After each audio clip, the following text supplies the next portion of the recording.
What's going on, everybody? Welcome back to Two and a Half Heels. I am Uncle Black 215. And what a weekend. Am I right, y'all? What a weekend of professional wrestling that we have had. We have had so much goodness to partake in. And I'm here to chat. Now, listen, this won't be the only episode of Two and a Half Hills that you will get. You will get another version of this sometime in the upcoming weeks with a special guest. Can't wait for y'all to see who that is. And with that being said, let's get into the wrestling. All right. What a way to cap off what an amazing weekend in professional wrestling with AEW still cooking on all cylinders. WWE had to respond, and in good fashion, they did. Okay, if Double or Nothing was the jump off point, then this past weekend showed us that wrestling will be just fine. So, listen, if I had to just shoot straight and tell you who I feel as though were the stars of this past weekend, I feel like I'm not the only one. Everybody's saying it because it was absolutely true. AAA put out a program this past weekend, and I want to make sure I'm pronouncing this correctly. I'm looking at my notes here. Noche de los Grandes. I feel like that name is going to forever live in infamy, at least in the recent memory of everybody in professional wrestling, because of the main event, the mask versus mask match between El Grande Americano and original El Grande Americano. Simply, that it put AAA on the map. If it wasn't already there now, it certainly got them reacquainted with everybody. Now, I won't do every match beat by beat. I'll just do results, and then on the next episode of Two and a Half Hills, we'll get a little bit in depth on what happened. So I'm going to go to my notes because it was quite the program. Now, as we kick off the show, we had Ray Phoenix taking on Laredo Kid for the AAA Cruiserweight Championship. And in a winning effort, Ray Phoenix captures championship gold in WWE and new Cruiserweight champion.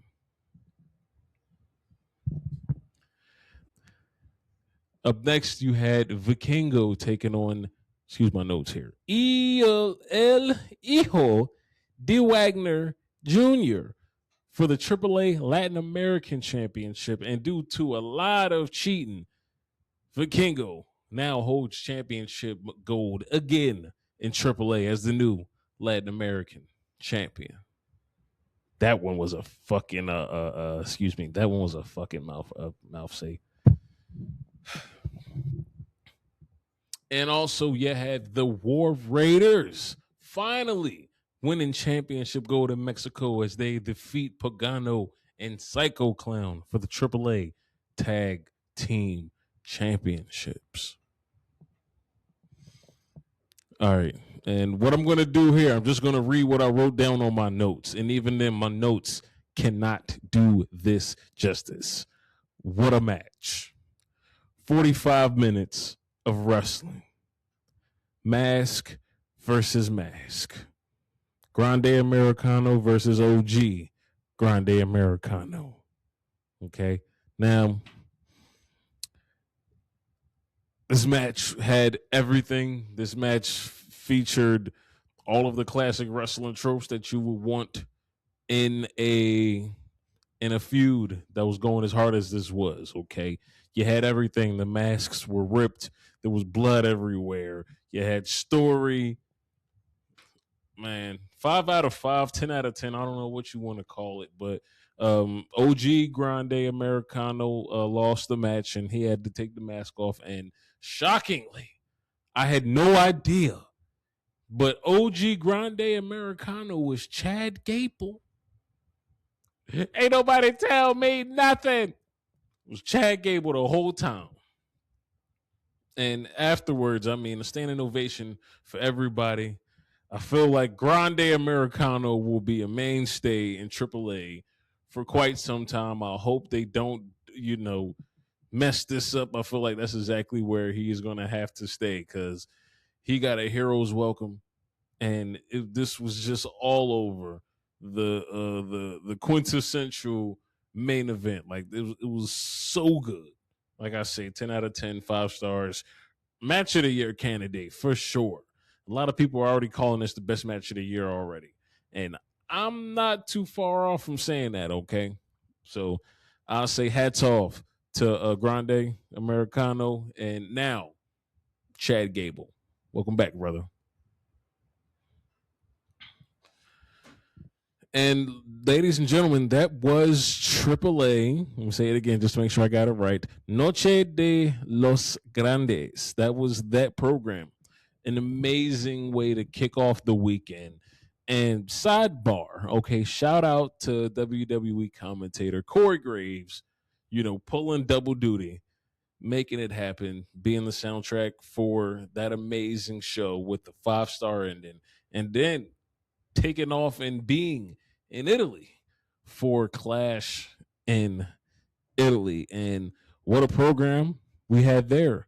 Again, not going to go too far into detail on my opinions and everything there because we'll do that in another show. But the results for the Clash in Italy, we had Cody Rhodes taking on Gunther for the undisputed WWE Championship. And in controversial fashion, Cody Rhodes retains the WWE Championship. And I know from how that went down, this will not be the last time we see Cody Rhodes and Gunther compete for that championship. And the next match on the cards was the WWE Women's Championship matchup. It was Rhea Ripley defending against Jade Cargill. Now, after a lot of interference and back and forth, Rhea Ripley retains the Women's Championship, and quite possibly, which is going to be feud of the summer. Because let's just say, tune into the podcast next week so you can see exactly my thoughts on this match.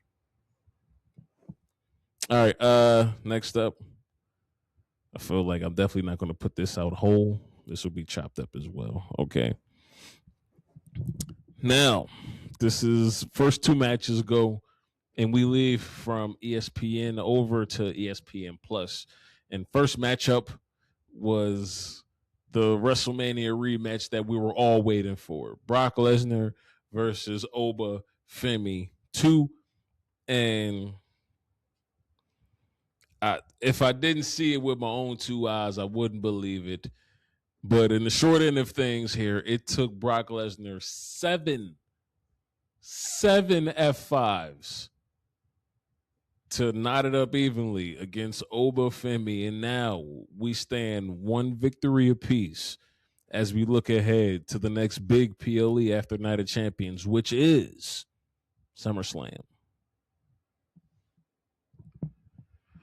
Side note here, shout out to WWE for having Santino Marella on the screen in the building for the Clash. It was so nice to see it, and a lot of people were hoping to see him on the show, and we got him. So shout out to y'all for that, man.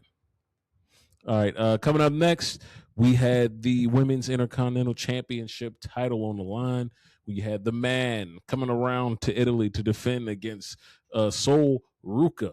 And in a somewhat shocking turn of events, at least for me, Sol Ruka defeats Becky Lynch to become the new Women's Intercontinental Champion. And boy, oh boy, I did not see it coming, but I knew once she hit that Soul Snatcher clean, it was curtains. And ladies and gentlemen, without any further ado, let us discuss the main event briefly. It was Tribal Combat, Jacob Fatu versus Roman Reigns for the World Heavyweight Championship and the Ula Fala. Now, this was your typical WWE Attitude Era-esque main event, fisticuffs in the ring, taking a walk around the steps all through the crowd. It did exactly what it was supposed to do. And in the end, the OTC has not lost yet. Okay. OTC retains. Roman Reigns is still the world champion. And per the rules of tribal combat, Jacob Fatu must now fall in line. How that's going to go, I don't know. But Monday Night Raw cannot come fast enough.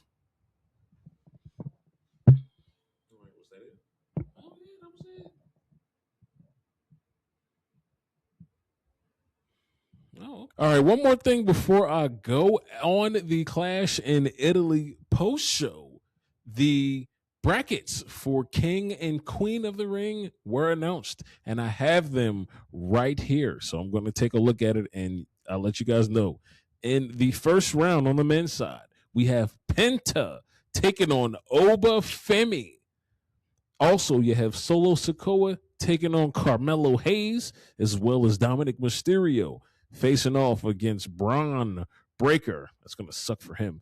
And rounding out that side is going to be Trick Williams taking on Damian Priest. And then on the other side of the bracket here, we got Finn Balor taking on Royce Keys.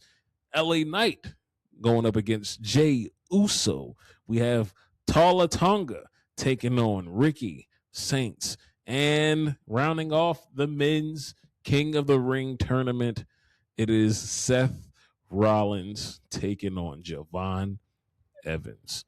Now, as far as this bracket is concerned, for the men's side, it's a who's who of talent in WWE. And it's nice that, we at least get the brackets, the night before the tournament begins. It would have been nice to know that the tournament was coming up. They could have made an announcement, sort of made a big deal about it, because it is a big deal. But that's neither here nor there. Before we go, we can discuss the Queen of the Ring tournament brackets. Now, coming up, we got... I'm not reading this right. Wow. Okay, so I'm confused, but I'm perplexed and confused. Liv Morgan taking on Becky Lynch. Liv Morgan is the current WWE Women's World Champion as of recording. So what's she going to, if she win the tournament, she's going to fight herself? I don't know. So Liv Morgan taking on Becky Lynch is a match. Also, you got Alexa Bliss taking on Chelsea Green. Sol Ruka, the new Women's Intercontinental Champion, taking on Lyra Valkyria. And how fun is this? Jade Cargill taking on Charlotte Flair in the first round. And also on the other side of the bracket, we got Roxanne Perez taking on Io Sky. We got Julia taking on Lash Legend. And we got Big Mommy Raquel Rodriguez taking on Bailey. And we have Kiana James taking on JC James. So with that, those are the brackets for the Queen and King of the Ring tournaments. So as we probably know, the tournament will begin on Monday Night Raw, and it'll go all the way through to the Night of Champions. This tournament is about to be lit, man.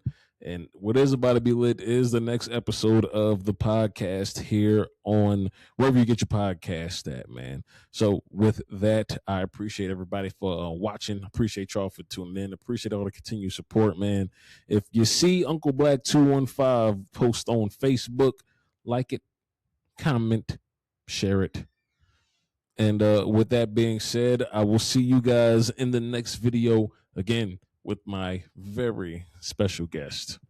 See you.